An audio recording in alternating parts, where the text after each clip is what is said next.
Hello ಎಲ್ರಿಗೂ ನಮಸ್ತೆ ಆತ್ಮೀಯರೇ, ನಾನು ನಿಮ್ಮ ಸತೀಶ್ HR. ಸ್ನೇಹಿತರೆ, ಈ ವಿಡಿಯೋದಲ್ಲಿ 10 ಅಂಶಗಳ ಕಾರ್ಯಕ್ರಮವನ್ನು ಕುರಿತು ತಮ್ಮೊಟ್ಟಿಗೆ ಮಾಹಿತಿಯನ್ನು ಹಂಚ್ಕೊಳ್ಳೋದಕ್ಕೆ ಬಯಸ್ತೇನೆ.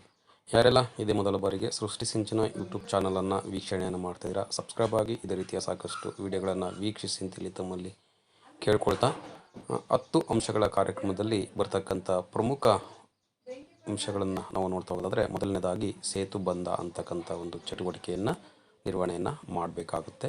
2, ಶಾಲಾ ಶೈಕ್ಷಣಿಕ ಯೋಜನೆ SAPನ ನಾವು ಸಿದ್ಧಪಡಿಸ್ಕೋಬೇಕಾಗುತ್ತೆ. 2024 ಮತ್ತು 25ನೇ ಶೈಕ್ಷಣಿಕ ಸಾಲಿಗೆ ಸಂಬಂಧಪಟ್ಟಂತೆ ಸ್ಯಾಪನ್ನು ಸಿದ್ಧಪಡಿಸ್ಕೊಳ್ತಕ್ಕಂಥದ್ದು ಕೂಡ 10 ಅಂಶಗಳ ಕಾರ್ಯಕ್ರಮದಲ್ಲಿ ಒಂದು ಕಾರ್ಯಕ್ರಮ ಆಗಿರುತ್ತೆ ಅಂತಕ್ಕಂಥದ್ದು. ಇನ್ನು ಭಾಷಾ ಮಾಸಾಚರಣೆ ಅಂತಕ್ಕಂಥದ್ದು ಇದೆ, ಒಂದು ತಿಂಗಳು ನಡೀತಕ್ಕಂಥ ಕಾರ್ಯಕ್ರಮ. ಈ ಭಾಷಾ ಮಾಸಾಚರಣೆಯನ್ನು ನಾವು ಜೂನ್ ತಿಂಗಳಲ್ಲಿ ಅಥವಾ ಜುಲೈ ತಿಂಗಳಲ್ಲಿ ಆಚರಿಸಬೇಕಾಗುತ್ತೆ ಅಂತಕ್ಕಂಥದ್ದು. ಇನ್ನು 4, ಸ್ಪಷ್ಟ ಓದು, ಶುದ್ಧ ಬರಹ ಮತ್ತು ಸರಳ ಗಣಿತ ಅಂತಕ್ಕಂಥ ಚಟುವಟಿಕೆಯನ್ನು ಕೂಡ ನೀಡಲಾಗಿದೆ. ನಂತರ ವಿಷಯ ವೇದಿಕೆ ಅಂತಕ್ಕಂಥದ್ದು 6ನೇದು, ವಾರದಲ್ಲಿ ವಿಜ್ಞಾನ ವೇದಿಕೆ ಅಂದರೆ ಪ್ರತಿ ಬುಧವಾರ ಒಂದು ಅವಧಿಯಲ್ಲಿ ವಿಜ್ಞಾನ ಪ್ರಯೋಗವನ್ನು ಮಾಡ್ತಕ್ಕಂಥದ್ದು.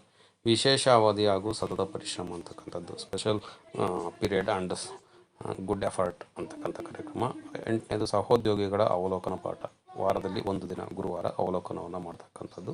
ಪುಸ್ತಕ ಪರಿಚಯ, ಪ್ರತಿನಿತ್ಯ ಪ್ರೇಯರ್ನ ವೇಳೆಯಲ್ಲಿ ಪುಸ್ತಕವನ್ನು ಪರಿಚಯವನ್ನು ಮಾಡಿಕೊಡ್ತಕ್ಕಂಥದ್ದು ಅಥವಾ ತರಗತಿಯ ಗ್ರಂಥಾಲಯದ ಅವಧಿಯಲ್ಲಿ ಪುಸ್ತಕವನ್ನು ಪರಿಚಯವನ್ನು ಮಾಡಿಕೊಡ್ತಕ್ಕಂಥದ್ದು.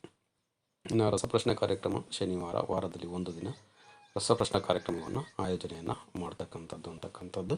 ಏನು ಈ ಹಿಂದೆ 10 ಅಂಶಗಳ ಕಾರ್ಯಕ್ರಮವನ್ನು ಅನುಷ್ಠಾನವನ್ನು ತಮ್ಮ ಶಾಲಾ ಹಂತದಲ್ಲಿ ಮಾಡಿಕೊಂಡು ಬಂದಿದ್ದೀರಾ, ಅದೇ ರೀತಿ 2024 ಮತ್ತು 25ನೇ ಶೈಕ್ಷಣಿಕ ಸಾಲಿನಲ್ಲೂ ಕೂಡ 10 ಅಂಶಗಳ ಕಾರ್ಯಕ್ರಮವನ್ನು ಮುಂದುವರಿಸಬೇಕಾಗುತ್ತೆ ಅಂತಕ್ಕಂಥ ಒಂದು ಮಾಹಿತಿಯನ್ನು ತಮ್ಮೊಟ್ಟಿಗೆ ಹಂಚ್ಕೊಳ್ತಾ ವಿಡಿಯೋವನ್ನು ವೀಕ್ಷಣೆಯನ್ನು ಮಾಡಿದ್ದಕ್ಕಾಗಿ ಧನ್ಯವಾದಗಳನ್ನು ತಿಳಿಸ್ತೀನಿ. ನಮಸ್ತೆ.